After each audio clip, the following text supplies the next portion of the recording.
2 tomahawks, 5 feet from the victim, and a threat so chilling, the courtroom went silent. This is the case of Glenn Lorenzo White, a man with a rap sheet spanning decades, standing before a judge who's heard every excuse in the book. But this time, it's not just about weapons. It's about a lifetime of choices, shattered family ties, and whether a history like his can ever earn probation again.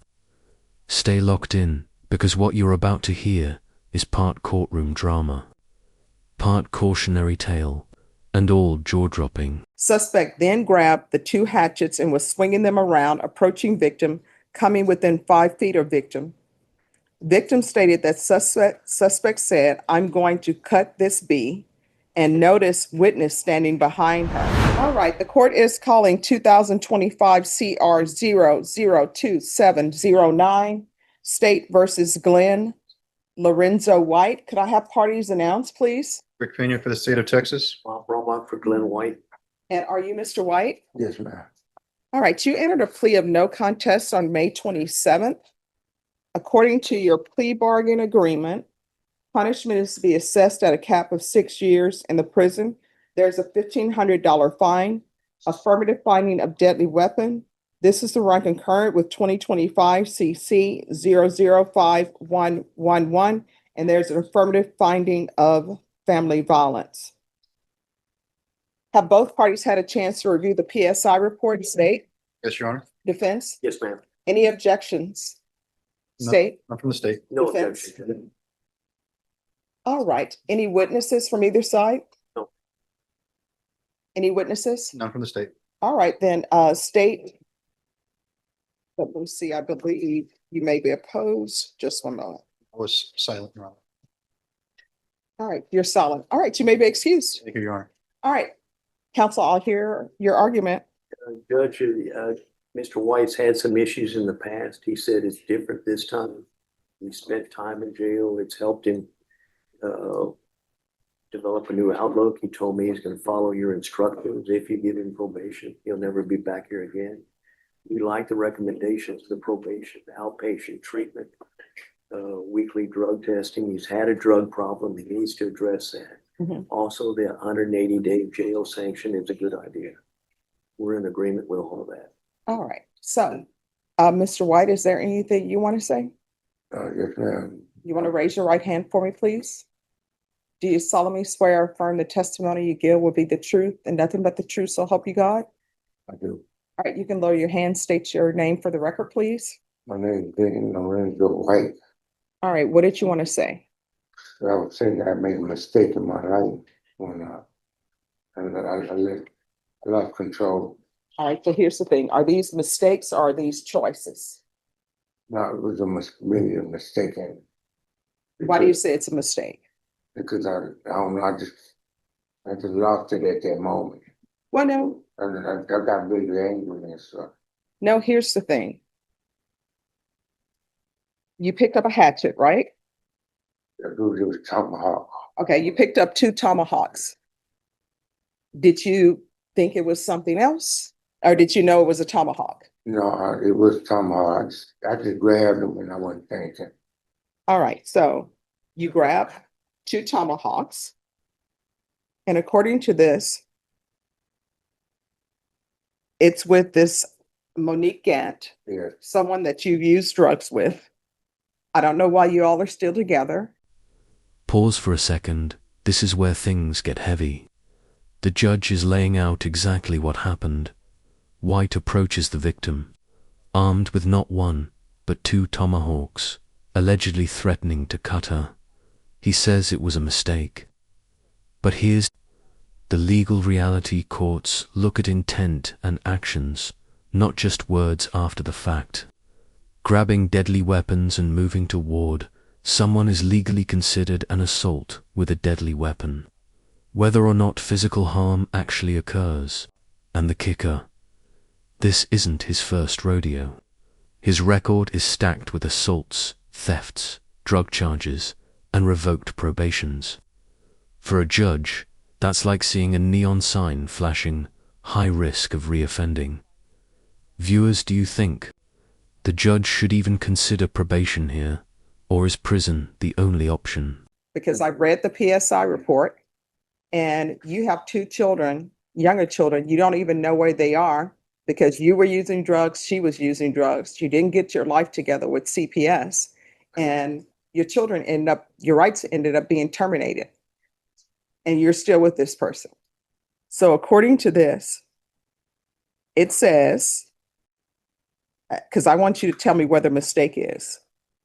Victim stated that suspect, that's you, arrived at the location to charge his car battery. Suspect saw victim's car and went inside the house to take groceries that the victim bought. Suspect put two hatchets on victim's car.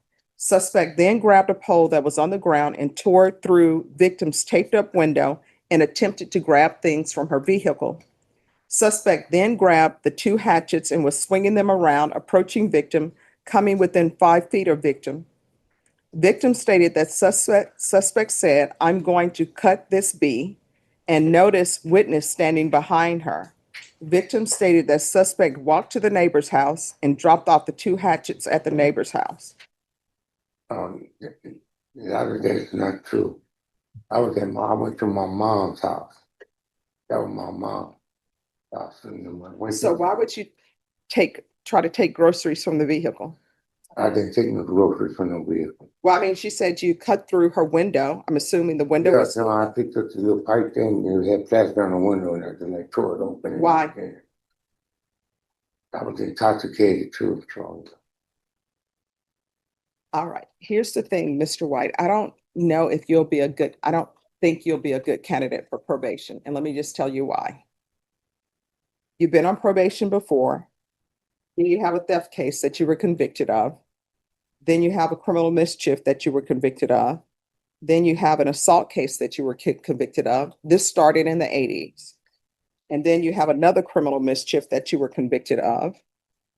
Then you have another assault case, they say dismissed for insufficient evidence. It's probably dismissed because the complainant didn't want to go forward with it. Then you had a possession of marijuana, and I realized it's marijuana, but you were placed on probation for that, and your probation was revoked. Then you had another assault, and now we're in the 2010s. You had another assault, and you were given probation, and your probation was revoked. Then now you have a violation of bond or protective order, which I'm assuming is related somehow to this incident. Then you had an aggravated robbery case that was rejected. I'm not even considering that because it's rejected. I don't know why it was rejected. Then you had dealing cocaine. You were sentenced to state jail facility. Then you had another dealing cocaine and you were sentenced to prison. Then you had a burglary with intent to commit theft by force, and you received 15 years for that. And then you had another manufacturing delivering. You did time for that. Then you had an aggravated robbery. It was dismissed for missing witness, injury to the elderly, dismissed, missing witness. And now you're here before me. How old are you? I'm going to be 62 years old. All right. So I don't think you're a good candidate for probation. Can I say something? Sure. See, I've changed my life. My mom got sick now. I'm old too. And I don't know if I had that much time left in my life. But I really want to see my mom. She's in her 80s. If I go away, she will pass away.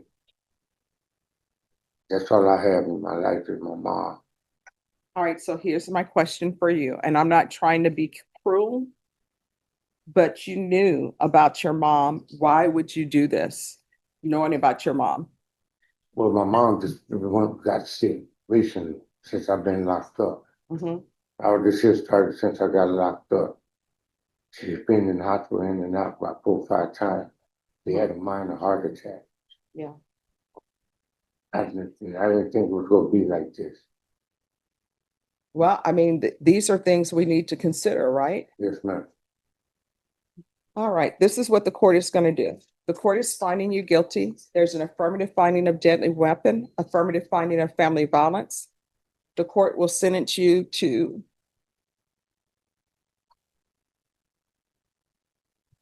5 years in the prison, give you credit for any time served. This is to run concurrent with 2025 CC 005111. There's an affirmative finding of family violence, and there's to be no contact with Monique Gant, Gant, and the court will recommend the therapeutic community. Did you review the document entitled Trial Court Certification of Defendant's Rights to Appeal with your attorney? Did you understand it and sign it? Yes. Because this is a plea bargain agreement, because I followed your plea bargain agreement, and because you waived your right to appeal, you do not have the court's permission to appeal. Because this is an affirmative finding of family violence and also a felony conviction, you're not allowed to own or possess any weapons or ammunition. If you have a question over what a weapon or ammunition is, you'll need to speak to an attorney. All right, we can go off the record. Here's the thing, Mr. White. Your history doesn't look good, right? And sometimes I look at that, right? And I have to look at that because I have to consider everything. And so I'm looking at your history, and your offense is escalated. And then you have different issues where you are placed on probation, your probation gets revoked. You're given parole, you don't do well on parole. And I will tell you, I've done parole hearings before, and parole is so much easier than probation is. Because parole is sort of, in a way, it's sort of like college. And this is the best way I can explain it. When you're in public school and you're not in college yet, everybody is telling you everything to do. This is your class for today. That's what probation does. When you get on parole, what they do is they don't tell you, you need to do this, this, and this. They just give you a sheet of paper. You have your freedom. And on parole, if you report, call them whenever they want you to call and do a drug test and get employment, they're happy. They're satisfied. So for you to have the parole issues that you've had, that tells me a lot. But I'm recommending the therapeutic community for you. The therapeutic community will help you. And just like that, the gavel comes down. 5 years in prison, concurrent with another case, plus an order to stay away from the victim. No probation, no second chances. But there is one lifeline: placement in a therapeutic community program aimed at tackling his drug addiction before parole. This isn't just punishment, it's a last shot at rehabilitation. Whether White takes it is another story. What do you think? Can decades of criminal behavior be turned around this late in life? If you found this case as shocking as we did, hit that like button, drop your verdict in the comments, and don't forget to subscribe for more jaw-dropping courtroom breakdowns. When your parole time comes up, because they're going to see that you were actually doing something to try to help you with your drug addiction. Because when people are looking at whether or not to place you on parole, and I've done parole packets for my clients in the past too, they want to know if they place you on parole, is this a person who's not going to commit any more offenses? So you need to be working on a plan. Like, I'm going to be doing sober support meetings. This is where I'm going to be doing them. This is where I'm going to be living. I'm going to be stable. This is how I'm showing you that I'm going to be stable. That's what you'll need to do for them, okay? All right, good luck to you, sir. Good luck.